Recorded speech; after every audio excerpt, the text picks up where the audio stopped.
आपण आज हळीवाचे लाडू बनवणार आहे, तर आपण त्यासाठी 100 ग्रॅम हळद स्वच्छ करून घेतलेली आहे।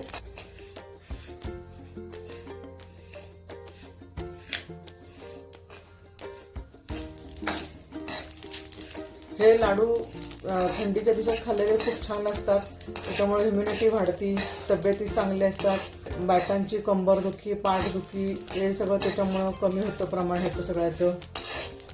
आणि हे बायकांनीच नाही तर सगळ्यांनी खाल्लेले चांगले असतात थंडीच्या दिवसात।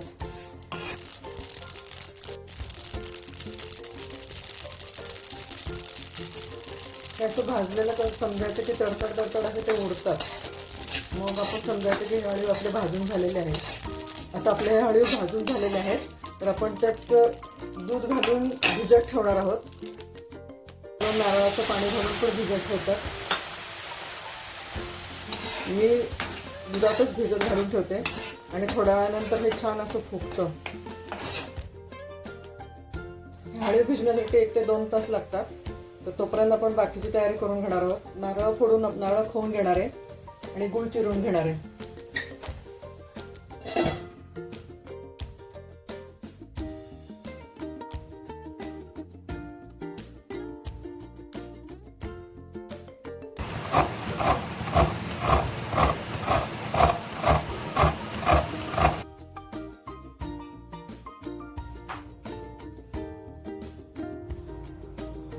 आपला हळीव आता हे छान भिजलेलं आहे, 1.5 ते 2 तास आपण ह्याला भिजत ठेवलं होतं। आपण 2 चमचे घरचं साजूक तूप घालणार आहे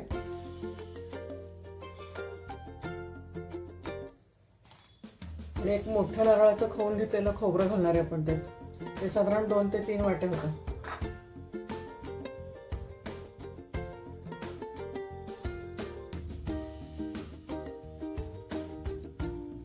मी आता त्यात 1.5 वाटी गूळ घालणार आहे। आपल्या आवडीनुसार आपण त्यात गुळाचे प्रमाण कमी जास्त करू शकतो। आणि आता हे सगळं एकजीव करून घ्यायचं आपल्याला।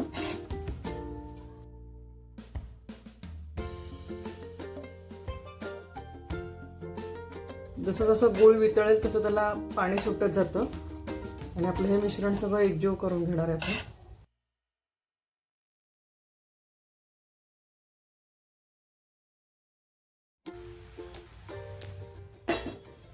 आपण ह्याच्यावर 1-2 मिनिटं झाकून ठेवू।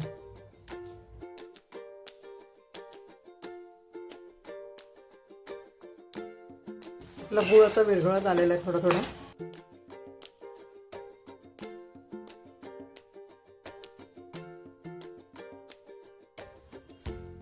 आपण यात सुंठ पावडर टाकली, आपण अर्धा चमचा जायफळ पावडर टाकली,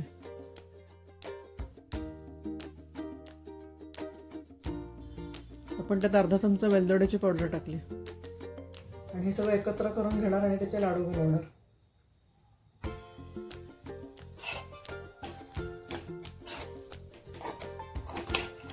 हे ड्रायफ्रुट्स वगैरे पण आपण घालू शकतो।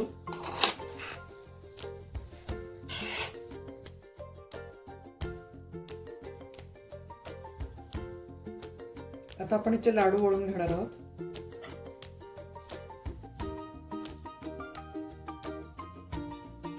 खूप मोमो असतो त्यामुळे लाडू वळायला जास्त त्रास वगैरे काही होत नाहीये, तुम्ही पाहिजे त्या आकारात लहान मोठे असे करू शकता ते।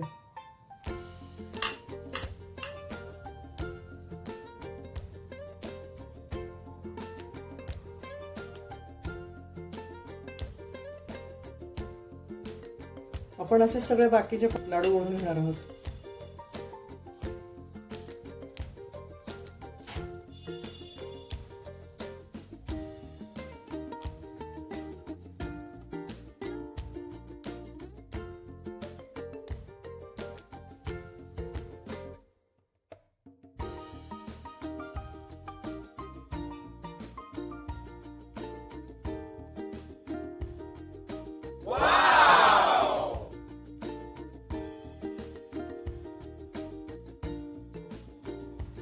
आपले लाडू हे आता तयार झालेले आहेत। थंडीच्या दिवसात खाण्यासाठी हे भरपूर पौष्टिक लाडू आहेत। लाडू करायला खूप सोपे आहेत आणि मऊ लुसलुशीत असल्यामुळे ते कोणी खाऊ शकतं.